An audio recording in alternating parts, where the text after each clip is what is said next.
एखादी sports academy सुरू करायची म्हटलं की आपण लगेच एक ठरलेलं इक्वेशन लावतो की मोठं मैदान, महागडं infrastructure, branded equipments, star coaches म्हणजेच यशस्वी अकॅडमी. म्हणजे सुरुवातीलाच करोडोंची गुंतवणूक नाही तर काहीच शक्य नाही असा आपला विचार असतो. पण कधी कधी एक साधा वेगळा विचार या सगळ्या इक्वेशन्सला खोटं ठरवून टाकतो. आणि अशीच काहीशी गोष्ट आहे ABC स्पोर्ट्स अकॅडमीची, एका तरुणाची. या तरुणाने मैदान नसूनही खेळ जिंकला असं म्हणावं लागेल, कारण काही नसताना आणि फक्त एक आयडिया असताना त्याने अशक्य ते शक्य करून दाखवलं. आणि आज 3000 विद्यार्थ्यांची आणि वार्षिक 3 कोटींच्या टर्नओव्हरची एक स्पोर्ट्स अकॅडमी सुरू केली. कोण आहे हा तरुण आणि काय आहे या अकॅडमीची सक्सेस स्टोरी, चला पाहूयात. नमस्कार, मी संकल्प पाटील आणि तुम्ही बघताय लगाव बत्ती. ABC स्पोर्ट्स अकॅडमी फक्त एक अकॅडमी नाही आहे, तर हा एक माइंडसेट आहे, एक वेगळा बिझनेस मॉडेल आहे ज्याने पारंपरिक स्पोर्ट्स इंडस्ट्रीला पूर्णपणे चॅलेंज केलं. आणि या सगळ्याच्या मागे आहे अनिरुद्ध पोले, एक साधा मुलगा ज्याने IT मध्ये सुरक्षित करिअर सोडून एका पूर्णपणे अनसर्टन फील्डमध्ये उडी घेतली. इंजिनिअरिंग केल्यानंतर त्याने इतरांसारखाच जॉब घेतला. ऑफिस, लॅपटॉप, फिक्स सॅलरी असं सगळं स्टेबल होतं. पण आतून तो कुठेतरी समाधानी नव्हता, कारण त्याचं मन आकड्यांमध्ये नव्हतं तर ते मैदानात होतं. आणि हेच अंतर्गत युद्ध अनेक लोकांना जाणवतं, पण फार थोडे लोक त्यावर ॲक्शन घेतात. अनिरुद्धने ती ॲक्शन घेतली. जॉब सोडल्यानंतर अनिरुद्धने कोच म्हणून काम सुरू केलं. तेव्हा त्याने ग्राउंड रियालिटी जवळून पाहिली.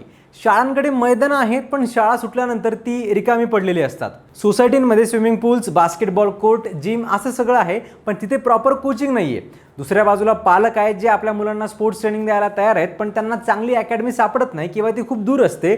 म्हणजेच डिमांड आणि सप्लाय दोन्ही आहेत, पण ते कनेक्ट होत नाही आहेत. आणि इथेच अनिरुद्धने एक गोष्ट हेरली की आपल्याला स्वतःचं मैदान असण्याची गरज नाही आहे. आपल्याला फक्त आधीच असलेली मैदानं स्मार्टली वापरायची आहेत. ही आयडिया ऐकायला सोपी वाटते, पण प्रॅक्टिकली करणं खूप अवघड होतं. कारण सुरुवातीला कुणालाच विश्वास बसतच नव्हता. तुमचं स्वतःचं असं काही नाही आहे, मग आम्ही तुम्हाला जागा का द्यावी, हा पहिला प्रश्न.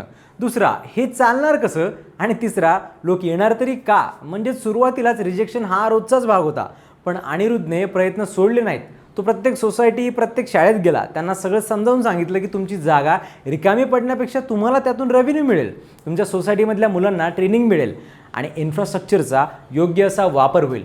हळूहळू काही जण तयार झाले आणि तिथूनच हा मॉडेल चालायला लागला. 2016 जेव्हा ABC स्पोर्ट्स अकॅडमी सुरू झाली तेव्हा फक्त 3 विद्यार्थी होते.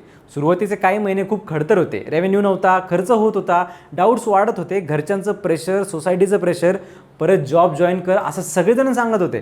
पण तरीही अनिरुद्धने शॉर्ट टर्म स्ट्रगल स्वीकारला, कारण त्याला लॉंग टर्म पिक्चर क्लिअर होता. त्याने कोचिंग क्वालिटीवर फोकस ठेवला. एक जरी विद्यार्थी आला तरी त्याला सर्वोत्तम सर्व्हिस द्यायची. हळूहळू विद्यार्थी वाढायला लागले. 3 वरून 30, 30 वरून 300 आणि आज 3000 पेक्षा जास्त विद्यार्थी या अकॅडमीत ट्रेनिंग घेत आहेत. 85 सर्टिफाईड कोचेस त्यांच्या नेटवर्कमध्ये आहेत. 250 पेक्षा जास्त सोसायटीज आणि शाळांसोबत टायअप्स आहेत त्यांचे. आणि सर्वात महत्त्वाचं म्हणजे ही ग्रोथ फक्त नंबर्समध्ये नाही तर क्वालिटीमध्ये पण आहे. त्यांच्या विद्यार्थ्यांपैकी अनेकांनी तालुकास्तरीय, राज्यस्तरीय आणि नॅशनल लेवलवरही परफॉर्मन्स दिला आहे.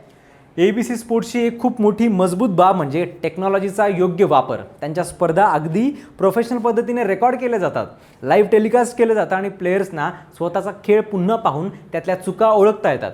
आजच्या पिढीसाठी हे खूप गरजेचं आहे, कारण फक्त सराव करून चालत नाही, तर स्वतःचा खेळ समजून घेणं आणि सुधारणा करणं तितकंच महत्त्वाचं असतं. यासोबतच त्यांनी सोशल मीडियावरही त्यांची पकड मजबूत ठेवली आहे. नियमित अपडेट्स, कोचिंग टिप्स आणि प्रेक्षकांशी सतत संवाद यामुळे त्यांनी स्वतःची अशी एक वेगळी ओळख निर्माण केली आहे. म्हणजेच फक्त खेळ शिकणं नाही तर स्वतःचा ब्रँड तयार करणंही त्यांनी तेवढंच सिरियसली घेतलं आहे. कोविडचा काळ हा अनेक व्यावसायिकांसाठी खूप अवघड ठरला. स्पोर्ट्स अकॅडमीज तर पूर्णपणे बंद पडल्या, पण ABCने इथेही वेगळा मार्ग निवडला. त्यांनी लगेच ऑनलाईन ट्रेनिंग सुरू केली. घर बसल्या व्यायाम, फिटनेस सेशन्स, डाएट गायडन्स असं सगळं डिजिटल माध्यमातून सुरू केलं. यामुळे आधीचे विद्यार्थी टिकलेच, पण नवीन लोकही जोडले गेले. म्हणजेच कठीण काळात घाबरून थांबण्याऐवजी परिस्थितीनुसार स्वतःमध्ये बदल करून पुढे कसं जायचं हे त्यांनी प्रत्यक्षात करून दाखवलं. आज ABC स्पोर्ट्स अकॅडमीचा ॲन्युअल टर्नओव्हर जवळपास 3 कोटींच्या आसपास आहे. या सगळ्या प्रवासातून एक गोष्ट खूप क्लिअर होते की यश हे रिसोर्सेसवर डिपेंड करत नाही. हा सगळा आपल्या दृष्टिकोनाचा भाग आहे.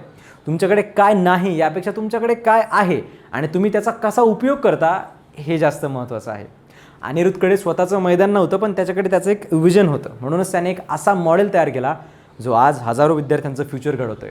शेवटी ही फक्त एका अकॅडमीची गोष्ट नाही आहे, ही त्या प्रत्येकासाठी एक प्रेरणा आहे ज्याच्याकडे आयडिया आहे पण रिसोर्सेस नाही आहेत.